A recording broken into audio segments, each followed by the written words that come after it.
Let's go. Hi. Well, thank you for making 14 Steps to Harlem. It's, I think it's a wonderful album. And am I right in saying that it's very much a family album?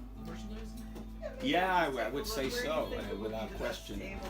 It's definitely it's a powerful record because it really, I make that Ghostwriter record, and like, how do you top it? You're not really trying to top it, but you know that you're known for making quality music and being a songwriter, And so I dug in with this album, 14 Steps, and I worked with a guy who's not well known these days, but he's getting more known. His name is James Maddock.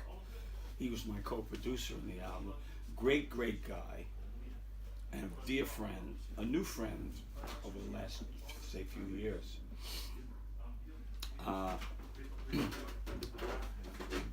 When I met Lou in Syracuse, it was like we met each other on the cafeteria line, and I didn't know who the hell I was, and he didn't quite know who he was, and but we found out pretty quickly that we were from Brooklyn, and that was like magic, to meet another guy from Brooklyn when it's your first year or second year is like miraculous. So I'm so grateful to have met him, and he was perceived in a very negative way by many people. Journalists hated him. He hated them, And I say to you that I love the guy till he, during his illnesses, and we got to be very close. We used to hang out at Marshall Street at Syracuse, and we'd go to the bar. Back in the days when I was drinking, I don't drink anymore, and I know that my life is rich and full and quite wonderful because I'm clean.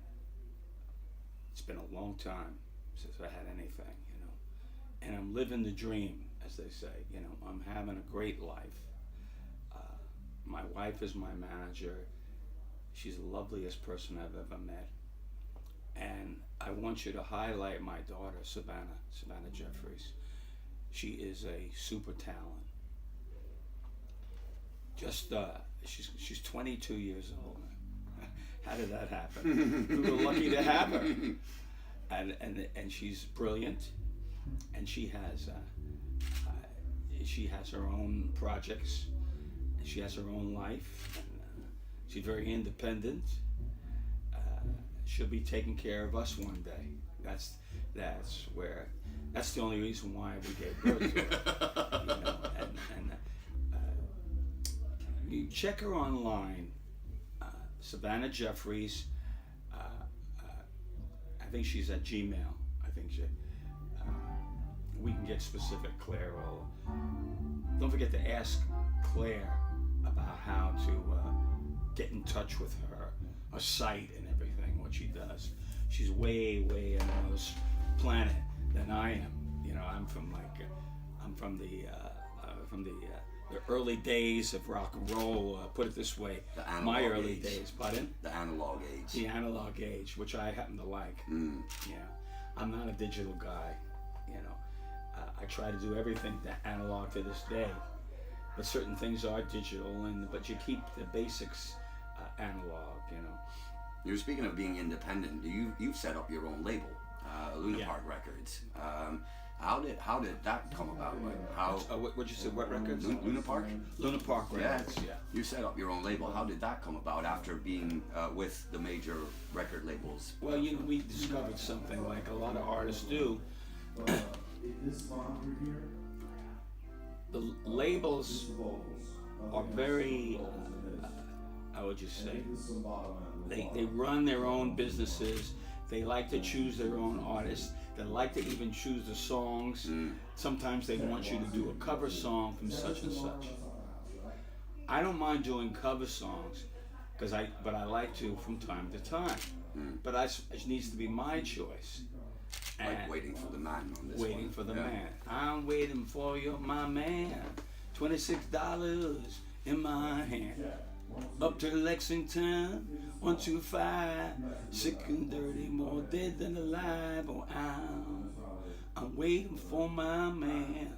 That's a taste, you know. And so meeting Lou was a very special thing. We were very attracted to one another because we had music on our brains, you know. And then I met so many other people up there, you know.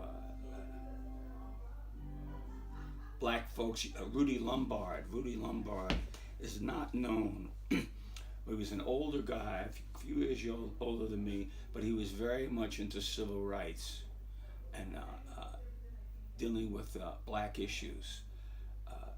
You know, now of course we have Black Lives Matters, which is great, and women's lives matter. You know, and I've been to the marching lately for the kids that were killed. I did that in you know, in a bit of a festival, but it was all about young women. That's it, young women, I should say. I'm learning how to be understanding and see women as women, you know, and the power of women, the intelligence of women, you know. We men are all pretty much the same. We have to learn how to be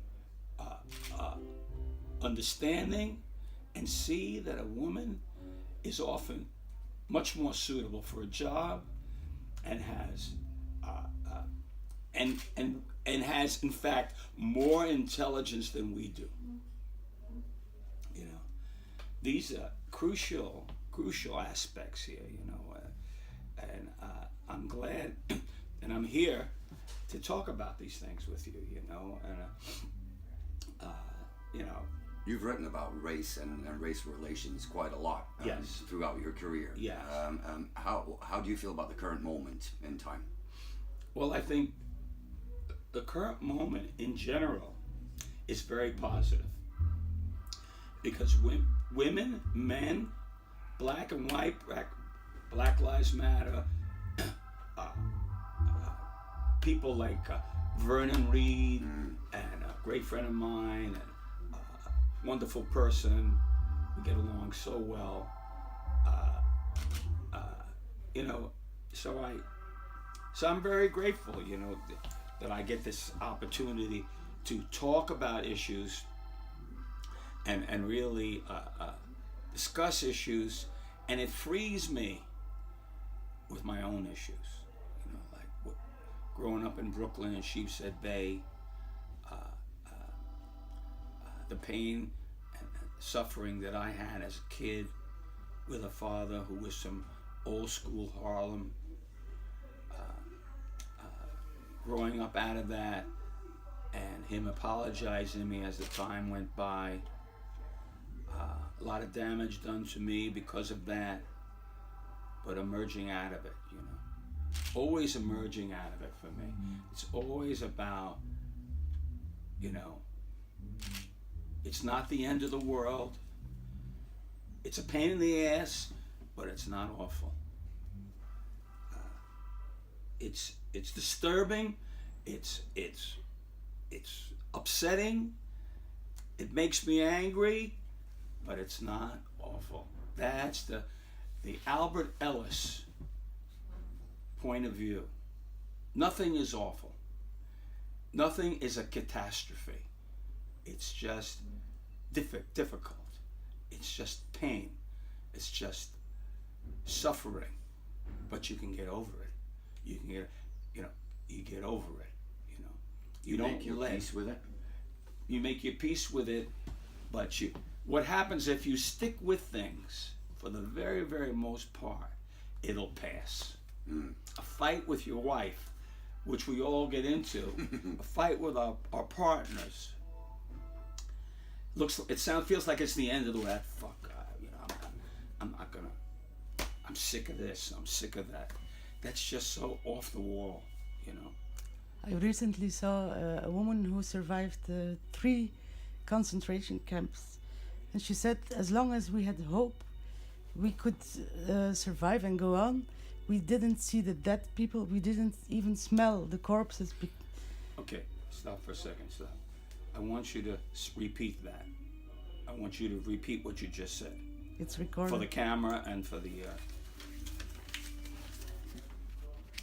You're having a discussion with me and so forth.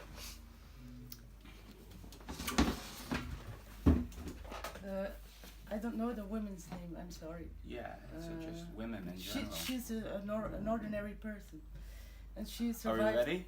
Yeah. Go. She survived 3 concentration camps. She went in with her father, her mother, her brother, and she lost her father, her mother inside. And I think she only kept her brother. Yeah. And she told that as long as she had hope, she could go on, and she didn't see the dead corpses anymore. She could play as a child inside the camps. Wow. They didn't smell even That's incredible. because of the imagination. Yeah, people are capable of having a selective memory. Yeah, not memory, to pick out what is important for them to survive. Yes. So, Oh yeah. Absolutely. I understand that. I Yeah. understand that. I grew up with a lot of Jewish friends. Mhm. Paul Cohen is a great friend of mine. Yeah, they all went to America. Yeah, A lot of artists. You know, like I pride myself in my experience with all kinds of people. Because if you want to continue, you're filming already, right? I pride myself with being with having a lot of love for all kinds of people.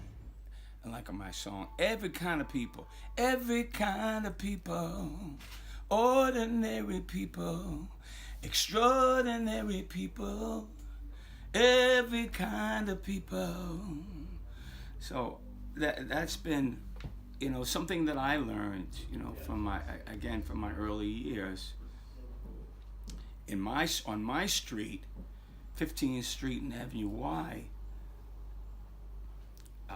in that whole block, we had mixed race way before it was even thought about, mixed race.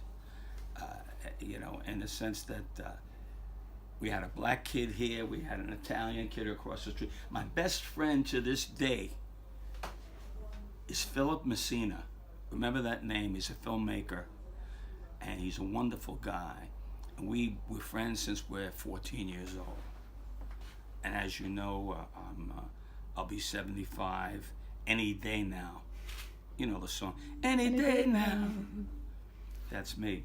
And Phil is living in LA. He's making movies. He's writing scripts. He deserves a big hand for the work that he does and his work, you know. And you know, moving along from there, the issue that's at hand now is we want to make a documentary. A documentary about my life, because it is an enormous life, you know. You know, I have a title for a song. I've seen everything. That's my story. You know, I've been there. I've done that. It doesn't mean that I want to stick around to do more of that. You know what I mean? It's life and life only. You know.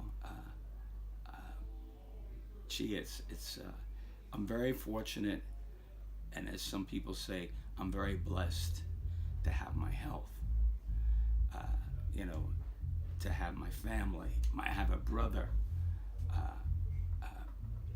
I I lost my real father. He had alcohol problems.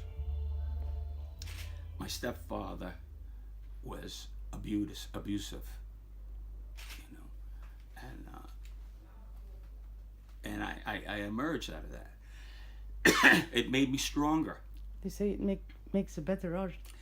That's what they say. What kills you, what doesn't kill you makes you stronger. What doesn't kill you makes you stronger. That is the story of my life, you know.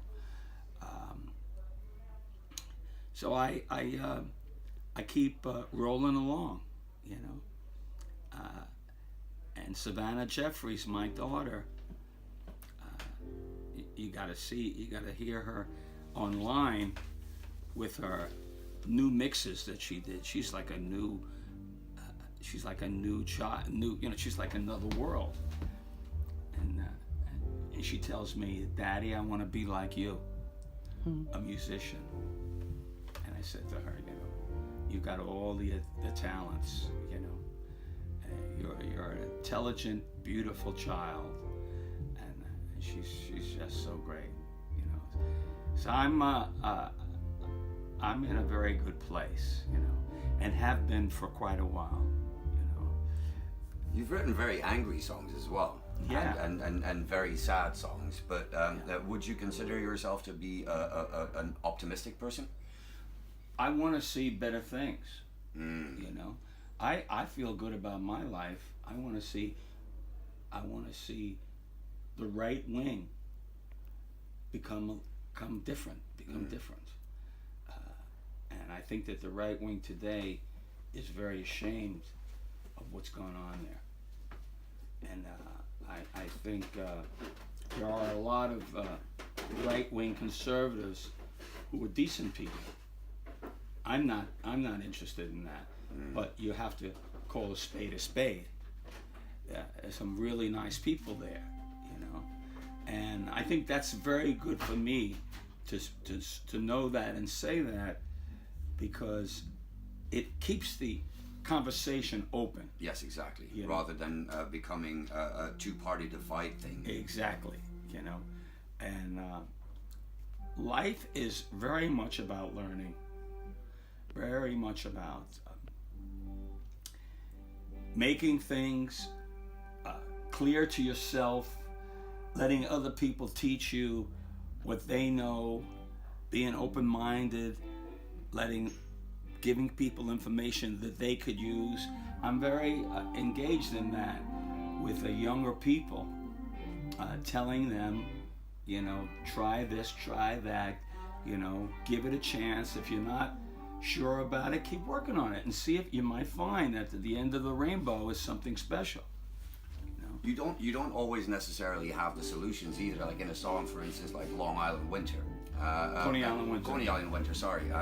You're talking about gentrification and how a neighborhood changes and all of that, and it's more like a reportage, a report, rather than you having the solution to all of what's going on. It feels like you want to start a conversation there more than anything else. Well, I'm very interested in that because. You know, as I'm getting older, I'm still recording, I'm still performing, but I want to have something to say. You know, I Black Lives Matter, I support all these things, you know, women's movement things. I'm learning more about women myself, and it's a revelation, you see, because we men have been so narrow-minded, me, and I'm the king. I've had my comeuppance, Mm-hmm. you know, I'm Garland Jeffreys, and I'm signing off.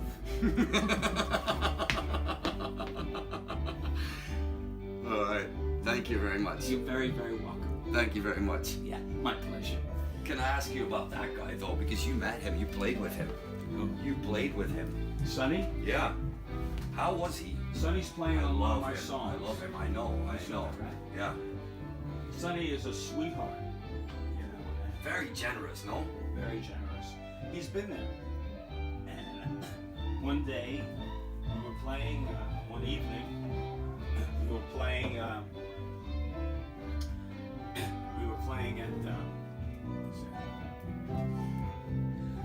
One day we were playing in a venue, not a venue, it was like a TV show called Soundstage. You can actually go online and see. I've seen it. I've seen it. It's a wonderful song of yours as well. And you see, yeah, and Sonny's playing sax on that, which is like unbelievable. And really, really sweet. And he was very nice, you know, he was very, you know, he was just about ready to retire, you know. Played a few more gigs. Well, he retired a few times. Yeah, well, he may come back at any moment. Once you got the music, and once you have a fight with your wife, then you realize, let me get back and start working. But your wife is a different person too. And she says, I won't stand for that bullshit anymore. Excellent. Yeah. How was Joe Strummer? Joe Strummer, I didn't know for a very long time because he passed away. You sing about him on this record. Yeah, I met him. Well, I guess get back and sit down. I'm getting old here. I met Joe Strummer. Joe Strummer and the Clash. When he came to New York, we palled around for a while. And even one night, I was at the Bottom Line. And, you know, back in the Bottom Line days, it was a fantastic club. I wish it was still open because it was so much fun. They had these round tables. When I was younger, I could stand on one round. I could stand. Now I don't walk on chairs or tables anymore. My wife forbids me. And Joe Strummer. We had a conversation, I guess, before the show, and they came down to see me, as the song say, and I was very privileged. Oh, it's flattering. Yeah. And we talked a little bit, and let's get together, let's do something together, political, something, and of course he died. No. You know, I guess it was heroin. Yeah. That seems to be a heroin overdose. You know. See, I was able to avoid that, really, you know. How long have you been totally clean? We'll leave this out. Okay, yeah. Because I want my wife to make that statement. Yeah, fair enough. No worries. No worries. No, it makes sense that you want to, but you got the message, and I'm trying. We're gonna in our documentary. She's going to be writing. I think we have a benefactor. We have a few people that are interested in supporting this. Very good. This project, you know. So. Out of all of the amazing people that you've met and played with throughout your career, what for you, this personal interest, was the most remarkable collaboration? The one that like stays with you the most? There's a lot of people. Let me think for a second.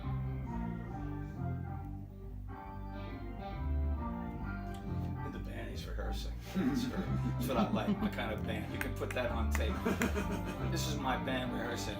That's what I like. They work.